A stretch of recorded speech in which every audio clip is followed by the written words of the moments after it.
What's up, Jammies? It's Ricky Hollywood, and it's Ricky's Ram Jam presented by Barefoot Wine, but you already knew that. Big sigh. I'm just going to sip my wine.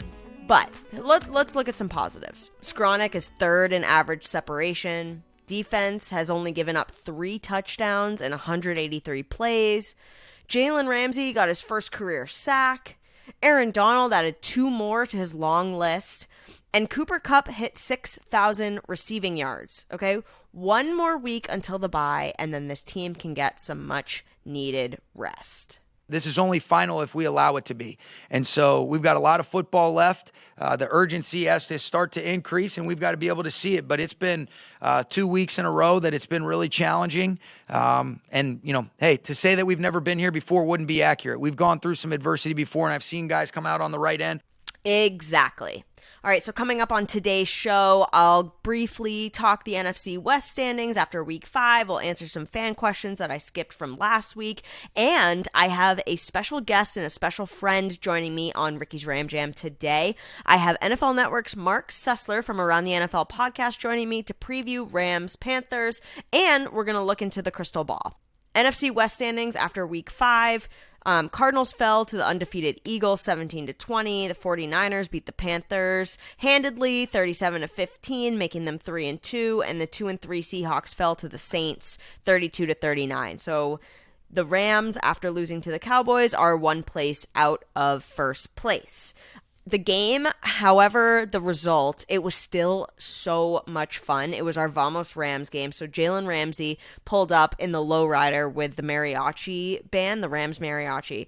And it was so cool, the sweatsuit that he made. The halftime show was amazing. There were 100 dancers on the field. Also, I got to do a shoot, like a video shoot in the tailgate. And I had never been to the Rams tailgate section at SoFi. And you kind of hear the rumors like, oh, LA, it's hard to tailgate here and it's not what you're going to be used to. It was unbelievable. I had so much fun. And I was there for a video shoot, so I couldn't stay really long. But I wanted to stay so much longer. Like, people were offering up meat that they were cooking. There were DJs. There was huge screen TVs. It was like rows and rows of trucks and people offering beers, and everyone was so friendly. Couldn't drink because I was at work, sadly. But Barefoot, if you're listening, maybe we should go hang out in the tailgate. You know what I'm saying? Because it was so much fun. The energy was great. The fans were awesome. The Rams fans that I got to hang out with, even for the short time in the tailgate, I want to go back, and I cannot wait to go back. Okay, so fan question of the week. Reminder to send in your fan questions to Ricky's Ram Jam at rams.nfl.com, and I'll try to get through a couple or a few. There are a couple that I didn't get to today as well because I've been getting so many emails, and I appreciate you guys so much. Keep them coming. So this is from Jeff Markson from LA. First-time writer, long-time listener. What was your tweet about the car wash with that Cardinals fan? Need a story time. Oh, yeah. So last week, it was before the Monday night game, so 2 weeks ago now, maybe? I don't remember when that was. Feels like forever ago, but not that long ago at the same time. So I was heading to the office, but I was wearing my custom Ricky's Ram Jam sneakers. Shout out to Migs and JJ who made those for me. They're so cool. And I was wearing those. I had a Rams t-shirt on. I had a Rams jacket. It was crazy. I was decked out from head to toe. And so I was driving to the office, and I was like, oh, I'm going to stop and get a car wash before I drive to the office.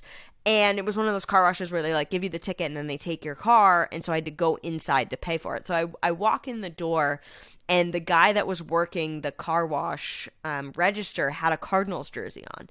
And so I walk in, and I jokingly was like, uh-oh. And with a straight face, he looks at me and he's like, I don't like you either. And then I awkwardly paid and laughed and left, it was such a funny interaction, and I loved it. And it was great to have that interaction. Really made me laugh. And he ended up laughing and saying have a good day. But it was great that he was like, I don't like you either. It was awesome. It was really fun. Okay. As you know, Jammies, we love football, and we love our sponsor, Barefoot Wine. Love, love, love. Give it to me now. You know, wine and football aren't that different. Sure, they can be complex, but enjoying them should be easy. And both are easier to enjoy with friends. He's the most fun member of the Around the NFL podcast, a true one of one, a top 10 NFL insider, but most importantly, my good friend, Marc Sessler. Marc! Hello. How are you? I think some of those things might not have been true, but I like what you said. So yeah, I think they you know, you just said that you've had such a busy day and we had to move my tape time around because, you know, you're just a man that everyone wants a piece of, which I totally respect. But I got to tell you this story. So I have been obviously pushing Ricky's Ram Jam down everyone's throat at the office, making sure that, you know, the team internally has to support me as well. And there's a friend of mine, a coworker, who is a big Around the NFL fan, and she was behind on a few episodes because she said they're putting out like 2-hour episodes almost daily at this point, and she's like, and I just can't get up with all this content. And I go, listen, I don't give a bleep. Like, Ricky's Ram Jam has to be on top. So, like, do you want to offer an official apology, or maybe like we should probably pull back a little bit, like anything like that? Yeah, I think we should probably, if it's affecting your show or the status of your show, like, right. We should probably, and I know that you know, Dan and Greg would agree, right. No questions asked, that we probably should just de-emphasize what we're doing, take it down a notch, maybe cut 30 to 40% of the content, just to magnify what you're accomplishing over there. No, I totally agree, and it's just, I was like, wow, they're doing a lot of work over there. It sounds pretty crazy. It sounds like you guys are pretty busy.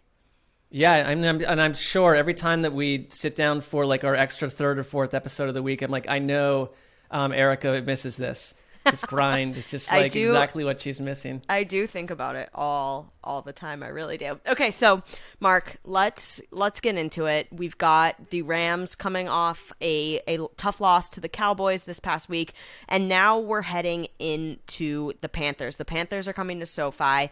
A lot of news surrounding this team. Head coach Matt Rule was let go by the Panthers Monday morning. Defensive coordinator Phil Snow was let go. How does that alter or complicate the Rams' game planning for Sunday, do you think? Or does it help? I think if anything, you're hitting this Panthers team at exactly the right time. And there hasn't also, even if you're in general, there hasn't been a wrong time to play the Panthers this season too. And it really, for me, from a coaching angle, I think Steve Wilks, who's taking over, who actually was the Panthers defensive coordinator under Ron Rivera back during the Cam Newton times, and did a good job. So, I mean, he is someone, I have some Browns ties. He was Cleveland's defensive coordinator too. And the one thing I always heard was that players absolutely love Steve Wilks. He was like a man's man. And so I think from that angle, this might be a good change for the team overall. But we're talking about a scrambled week where they've got to try to figure out what they're doing. The schemes aren't going to change, so it's not going to be tough for the Rams to prepare. The one thing is Baker Mayfield's out too. I mean, Baker Mayfield has been one of the worst quarterbacks in the league in many metrics. PJ Walker, who is a former XFL star, he's made 2 NFL starts over 2 years. Last year, he actually beat the Colt McCoy-led Cardinals when Kyler Murray was out there. But he's an XFL star of the past. But he also has like over, I think I had this number right here, over 122 attempts, 8 interceptions. So he's not a flawless quarterback. It might be a great situation for the Rams defense to get right. Yeah, absolutely. I think it's so important for this Rams defense to put pressure on Walker early and often. So I think that will definitely be the key for this. So the Rams O-line, they made some new changes as of today, Tuesday, when we're taping this. It looks like Stafford's going to be with his 4th center now starting, which is very difficult for this Rams team to have to adjust. I guess the Rams O-line, like Rob Havenstein, decided to have a players-only meeting with just the O-line, saying they really need to get their head right. They need to get down and deep and really get ready for this game. It's an injury-depleted O-line. How do you go about addressing the need to better protect Stafford? I mean, I'm hoping that all these sort of personnel changes is going to lead to something clicking. Yeah, I think it's just like it's just a challenge that players who've been through a number of NFL seasons, the veterans like Havenstein, they've been through some stuff like this before, where offensive lines where, you're not a star running back and operating as yourself. And if you're healthy, you're good. You have to operate in concert. And they've had so many variables and so many. I think of a team like the Raiders that had like 9 or 10 line combinations. It just makes stuff tough. And when Stafford a couple weeks ago with a center he'd never practiced with had to be out there calling line protections, and suddenly your head is just dealing with so much. And then on top of it, the minute the ball's snapped, you're under duress. So I think a players-only meeting and just another week of practice can help. You can change some of the ways, I guess, that you operate on. And some of these teams go run heavy when this happens, and they just say, let's keep it simple. I don't think that's the Rams' plan in general. That's not really the kind of offense they are. But in general, I mean, they're a really well-coached team, and you trust that Sean McVay will work their way out of this. It's just a thing that even the best teams, and we're seeing it with the Super Bowl champions, when you all offensive line issues, everything starts to stem from there. So I love the idea that the veterans step in and say, we're going to meet, we're going to get this together, we're going to get a good week of practice in, we know what the scheme is, and that even a week of practice can help a new center understand a little bit more about what it's like to work with the rest of the guys. Yeah, absolutely. So I know Baker Mayfield isn't starting, and it's PJ Walker, which I think is a benefit for this Rams defense, just because of how many starts that he has under his belt. Not that Baker Mayfield was playing lights out either, but you were a lifelong Browns fan. You were a Baker Mayfield supporter. So have you been tracking this Panthers team, or have you not been watching it as often? Yeah, I mean, because we try to watch every game, as you know, and like I saw them. I watched them closely in week 1 and has sort of tracked since, waiting for Baker Mayfield to turn the corner in the entire offense, and it just hasn't happened. I mean, they are, like, if you look at certain metrics, they are abysmal. They, in terms of yards per drive, which sort of tells you, let's say you get on an average kickoff, how long are your drives lasting where you're actually like sustaining middle of the field productivity. They're 32nd in the league. Points, they're like 29th. I mean, they've just been a defunct offense. And it doesn't really, I think it's like the sum of their parts don't add up, because DJ Moore's a good wide receiver. Robbie Anderson's a good deep threat in the right offense. Like, Christian McCaffrey has just not been used correctly. Right. There were whispers that Christian McCaffrey was going to be traded, potentially the Bills, that the Panthers were in sort of fire sale mode. They're saying that's not the case. We'll see, because a new regime, a new coaching staff that comes in, this might be the time to sell on these guys. And I think what that can do to certain players is like, I want to stay healthy and make sure that I can look for my future, because it may not be here. But I think going to Walker is an advantage for the Rams, because he simply had not enough time under center. Right. I mean, I think he's got some skills. He's athletic, but like all these guys are. I mean, like Mayfield was a bottom 2 or 3 quarterback this year. So either way, I think it's a get-right game for the Rams, and it's one they really need. And I think, to me, this is a good matchup for them to come in on both sides and kind of figure out who they want to be the next couple of weeks before they go into their bye week. Yeah, tell me a little bit about this Panthers defense and how the Rams offense can sort of attack this, because I admittedly haven't been tracking the Panthers as closely until this week, because we kind of go week to week, and now that I'm starting to dive in to this team, the defense doesn't strike me, and it's not one of those top defense like they faced the Niners and then the Cowboys right after, and even the Falcons with Grady Jarrett. The Rams have had to really, really, really they felt this O-line sort of disconnect. Yeah, it's funny, because I was looking at like who they played, and like it's the sacks and the pressures. I mean, they dealt with 3 of the toughest teams on that front. I would say that your issue with Carolina, because it's sort of a middle of the pack defense, that I think their numbers are down because their offense is so bad. You're out on the field more and you're tired out, and you're just not able probably to like control games from that side. But a guy like Brian Burns off the edge is one of their best players. He can create chaos. It's someone I think that the Rams obviously will be super plugged in on. Middle of their defensive line, Derek Brown is like as big as the front door. He's gigantic. He's powerful. They have a linebacker at night. Now, he was banged up last week, so I want to see what his status is. But Frankie Louvu has been making plays all over the place. He's the kind of guy that can cover people out of the backfield. He's a ball hawk. They'll have their eye on him. They're a little banged up in the secondary. Jerry Chin is out. J.C. Horn's been injured. So I think, if anything, this might be the kind of game where a Cooper Kupp could find a way And that's what their offense has been. It's just been Cooper Kupp kind of as the core piece element. And I don't see it as a game where he's going to be slowed down necessarily. I think you're dealing with a defense that is going through all.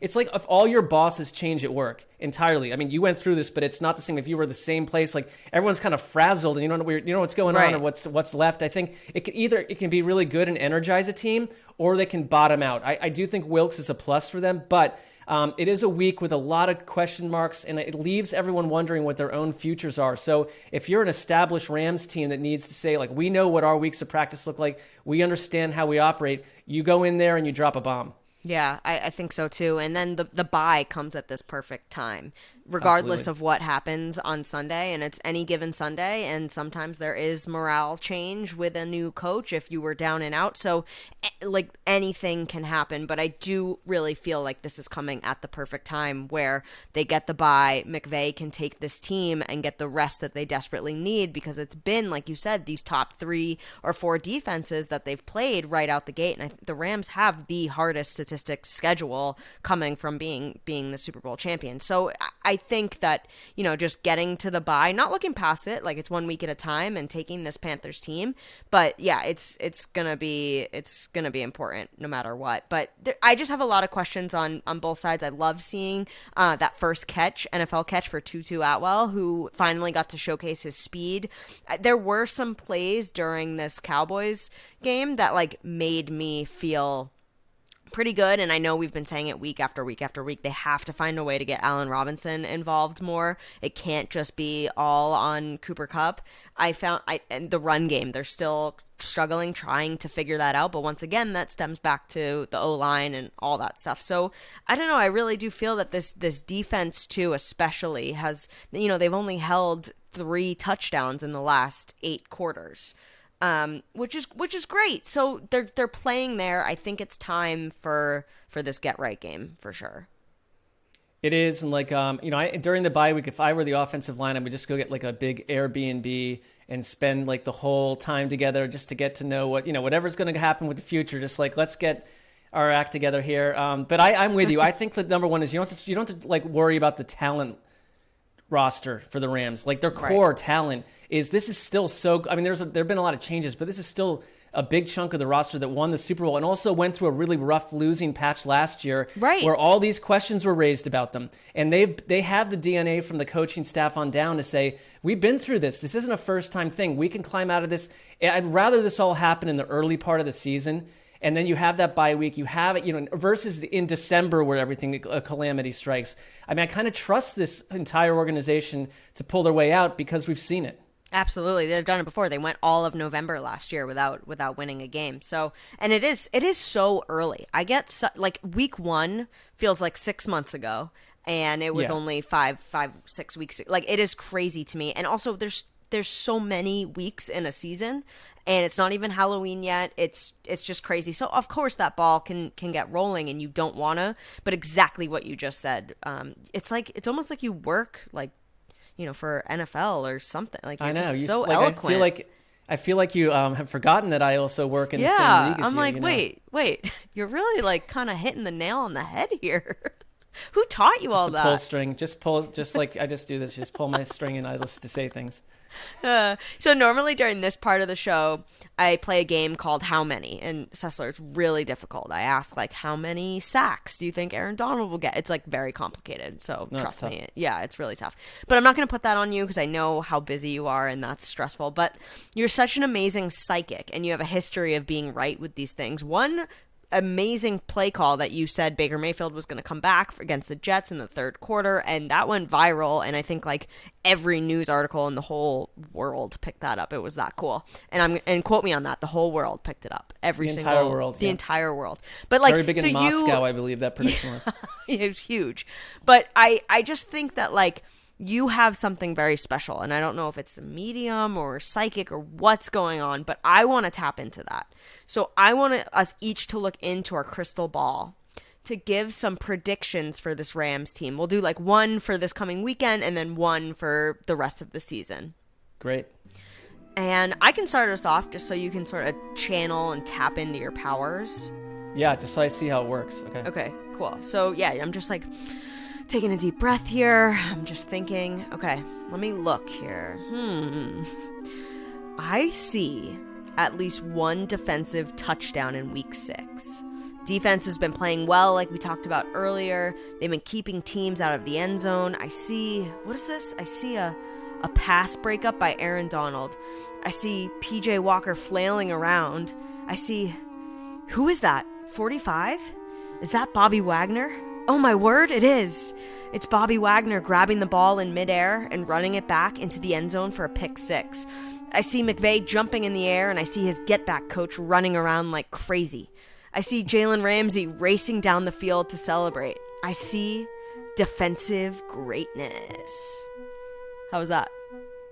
I like that a lot, and I'm getting a vision too. And if it pairs, if what you're seeing pairs with what I'm seeing, it's going to be a long day for the Carolina Panthers, and they've had long days before, because I am seeing Matthew Stafford kept clean behind an agitated offensive line that's tired of hearing about their issues. And I think that I see Stafford throwing 4 touchdowns on the day. It's time. He's due for that. Allen Robinson, I think, will have 2 of them. That's what I'm seeing. But one of the other scores will go to eligible lineman Joe Noteboom, who he's going to be telling reporters later that he credits his clutch hands to, this is strange, but to the games of catch that he played with Ricky Hollywood in the courtyard outside the team cafeteria after you guys, I guess, had like daily ice cream cones together. Yes, we do that. Yeah. Okay. So nobody knows about that. Well, no. So I mean, exactly. Like that's why you know this is the veracity here. I know, but he the one thing he said about you is that the velocity. One reason that this worked, that the velocity on your throws was so it mirrored Matthew Stafford's to such a degree that when the ball was thrown to him in the end zone against the Panthers, that it just felt like he was out in that courtyard, and it was second nature to catch the touchdown. And I think at that point they're winning 72-14 based on our prediction. So. Wow, that sounds amazing. And Jammies, you're gonna have to track this on Sunday and let us know if this became true, because I think it will. Okay, so let me look back into this crystal ball for the season long. Okay, I'm looking into the future. I see Stafford lying on the ground after another sack. I see Ramsey getting angry and other players shaking their head. I see the Niners defense taking full control of the Rams offense? Wait, what? I see the TV screen turning off. I see Stafford shutting off the tape of the Week 4 match. I see the team rallying around and correcting the mistakes. I see the 49ers coming into SoFi and the Rams turning everything around. Jimmy G isn't getting the ball out as quick. The defense is on fire. The offense is playing together and fluidly. The Rams beat the Niners in Week 8 to take control of the division. Wow.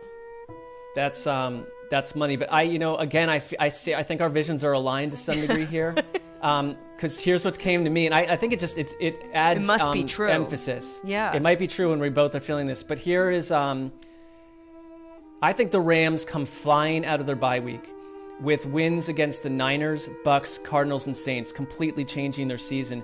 And a source close to the team will reveal that everything turned around after Sean McVay used the downtime to invite the entire roster and the Rams staff, that means you too, to the Mojave Desert for a 72-hour silent retreat. Now, in the middle of the barren wilderness, they worked together to add 25 pages to the playbook by drawing up next-level diagrams in the sand, stuff that's nobody's ever seen these kind of plays before in the NFL. Wow. A brand of offense that takes the league by storm when they dropped 35 points in the first quarter against the Niners in Week 8, and then trot John Wolford out to add another 21 points before halftime, running a never-before-seen version of the Wildcat called Desert Viper. The sky is the limit from there. Wow. I just got chills. I don't know if I could be silent for 72 hours. I really don't. You're their concern, I think. Yeah. So maybe I might get left off that invite list, but no, I think I could do it. If McVay, that's what he wants, then that's what he'll do. I'll talk like Les Snead and Kevin there too. Everyone's there, and we're all silent. I mean, you put out a 30-minute episode of this podcast with no sound. Wow, it would probably be the most downloaded episode, honestly. Well. Okay, wow, you guys, that was awesome. I feel good that that's just what the universe has in store. Don't blame the messenger. We just spoke what we saw when we looked into the crystal ball. So, Mark, here, let's do our Ram Jam. So at the end of each show, I ask the guest the same 3 questions, rapid fire style. Okay? Sure. Which Rams moment is your favorite of all time? This is easy because last year I got to go to take my son Colton to the wipeout over the Cardinals in the playoffs, and that place was on fire, and it made him a Rams fan. So I love that worked. Cool. If you could eat, this is going to be hard for you because you notoriously don't like food. If you could only eat one food for the rest of your life, what would it be? And I'm going to make it harder because you can't say pizza because you always say pizza. I've thought about this a couple times. Like, I can't be pizza because your body would be so run down. It needs to be a truly healthy food. And I would go apples because you could make apples in different ways and stuff. But how can you make apples in different ways? I don't know. But you can't, like, it can't be like, oh, I want to have like beef stroganoff, and it's like all that's in your body. You'd be dead in like 2 weeks. Or you'd be really thin. Like maybe your body just rejects it. Like well, I think bingo, which is also bad. Yeah, everything is a calorie deficit, and they did a study recently, I was just reading up on this, that if you ate even like Chipotle every day but kept under your calorie deficit, you could still lose weight. Even if you ate like cake all day but you stayed under that. So this I is don't what know. You're looking at in your free time. Yeah, this is me. I'm really like diving deep into this. Okay, what would you do if fear was not a factor and you could not fail? I like to fly to like a way far away country like Australia, but with no credit cards and no money, or just maybe just a small amount of money to get started, but then try to work my way back with no help from the outside sources to get back to LA within a year. Okay, so like you're gonna just get a job at a surf shop and then start bartering for coffee, and like you don't have a place to live or anything like that. Right, nothing. Like you start from total scratch and see if I can get back to Los Angeles within a year. Yeah. Okay. Like without anyone paying for a cent of it. Like just right. So you can't start a GoFundMe or like Marc Sessler on Cameo. No, no loopholes like that. I can't do okay. a My OnlyFans or whatever it's called. Yeah, I'm sure you would crush it on that as well. No, totally. Okay, Depends before on the before I let you go, Sessler, you and I have had so many fun memories with wine. We love our wine. Too many memories to count. I was so jealous while you guys were in London for the London Games because I remember many a night us tearing it up with some wine on those streets and our trips together. We love enjoying wine together so much. I thought I'd ask you the first ever. This is straight from Barefoot Wine. You're the first guest I'm doing this with. The easy to enjoy question of the week. Huh? How about that? Yeah. How about that setup? Tell that to Dan. That's a pro. No, you've done a nice job. Okay, if you had to road trip with someone on the Rams squad, who would it be and why? And it can't be me because we would do that anyways. I know. Well, I would wait. Can it be someone outside, not just a player, but someone within the organization? Yeah. I would go Les Snead because I've had the chance to at least talk with him a bunch. He came on our show and he looked at this bookshelf, which is not just a picture of a bookshelf. It's not a real one, but like he was like, I want to see like what books are on there, and like I just have heard so many anecdotes about him where he's kind of like super interesting to talk to. So I know that it would be interesting, and I think we would have some adventures. Nice. Do you think he would know your name? I think he would be fed my name by a PR executive, and so I would think he did. Okay, so you would be like, oh yeah, like, and he'd be like, who am I going on a road trip with? Yeah, you find out last minute. It's like the guy's name is Matt or Mark. It's Matt or Mark. Just play your way around it. I love that. Mark, thanks so much for hanging out with me. I'm so glad I got to tap into your fortune teller, medium-esque psychic vibes, because I'm just expecting all of this to be true, and it is true. So that is what it is. Well, I think I'll come back on the show when we want to take our victory lap after it all, unfolds, as we said. Awesome. Thanks, Mark. Thank you. There he goes. What a joy. I love Marc Sessler, adore him. He's on the Around the NFL podcast, which, as you heard, airs almost daily wherever you get your podcast. So check that out, but not until you listen to this one, Jammies. Hello, where does your loyalty lie? No, we love it. I appreciate you guys. Hope you enjoyed the show. Like I said, we looked into the crystal ball, and what's true is true. Don't hate the messenger, hate the crystal ball, as they say. Thanks so much for listening. Check this out on YouTube. If you're listening, listen on Apple Podcasts or Spotify, wherever you get your pods, if you're watching on YouTube. And we're loving the comments and engagement so far. All right, you guys, I'll see you Sunday. Let's ram it.